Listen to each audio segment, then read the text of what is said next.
किसान जिनकी मेहनत से हमें 2 वक्त की रोटी ठीक से मिलती है, उस किसान को पिछले 2-3 दिन में कई बातें बताई गई हैं। किसानों को बताया गया है कि मोदी सरकार अनाज की मंडियों को बंद कर देगी, एमएसपी को खत्म कर देगी, इन्वेस्टर किसान की जमीन पर कब्जा कर लेंगे, फसल को स्टॉप किया जाएगा और किसानों को अब पहले से कम दाम मिलेंगे।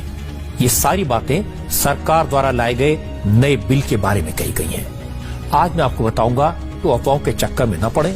जो बिल सरकार लाई है उससे किसानों की इनकम बढ़ेगी, किसानों की कमाई के और बेहतर अवसर बनेंगे और किसानों की 70 साल की गुलामी दूर हो जाएगी।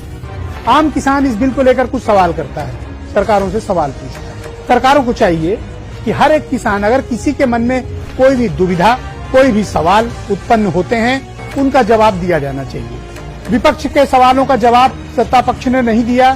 संसद में क्या हुआ पूरे देश ने देखा। बिना वोटिंग के बिल पास करके राष्ट्रपति महोदय के पास भेज दिया गया।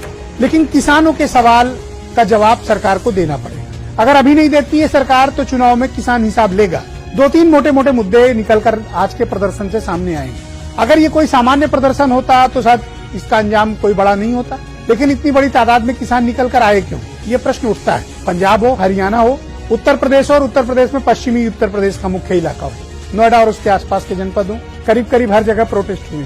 अधिकांश किसान इस बिल को लेकर सशंकित हैं, परेशान हैं और उनके मन में एक भावना आ गई है कि हमारी खेती प्राइवेट प्लेयर्स के हाथ में जाने वाली है, खेती छीनी जा रही है। ये संदेश किसानों तक चला गया है। न्यूनतम समर्थन मूल्य क्यों नहीं घोषित किया गया नए संशोधन, नए बिल में? ये लिखा जाना चाहिए स्पष्ट तौर पर, मोटे मोटे शब्दों में। दूसरा, किसान भाइयों को ये अंदेशा है कि जो राज्य की मंडियां हैं, यानी स्टेट गवर्नमेंट की जो मंडियां हैं, वो खत्म की जाएंगी फेज वाइज। इस साल नहीं तो अगले 1-2 साल में खत्म की जाएंगी। इस तरह की आशंकाएं उनके मन में पहुंच चुकी है। तो अगर मंडी खत्म होगी तो किसान का माल कौन खरीदेगा?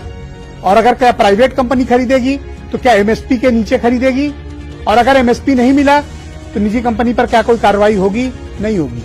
तीसरा उनका यह है कि यह असीमित भंडारण की जो सुविधा प्राइवेट प्लेयर्स को दी जा रही है, आगे चलकर ये जमाखोरी, कालाबाजारी और महंगाई को बढ़ाएंगे।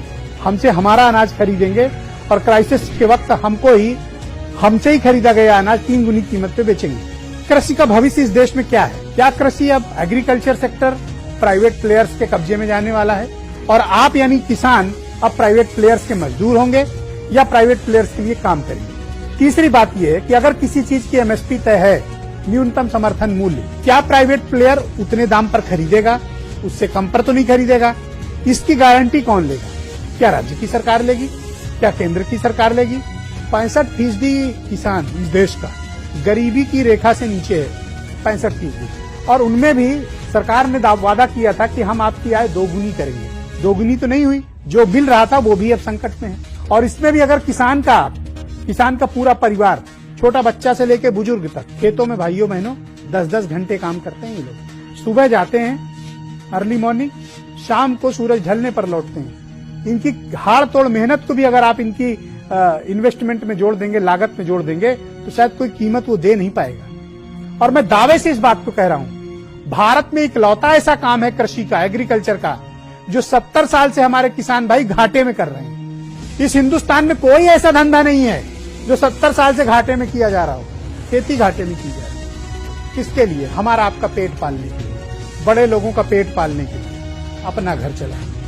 तो 70 साल से जो लोग घाटे की खेती करके हमको आपको पाल रहे हैं, हमारा आपका भी कर्तव्य है कि हम उनके लिए बात करें। उनके साथ गलत हो रहा है तो हम सवाल उठाएं। हम उन्हीं का दिया खाते हैं। और अगर आज उनके लिए नहीं बोले तो आप अपने अन्न के साथ धोखा करेंगे, अन्याय करेंगे।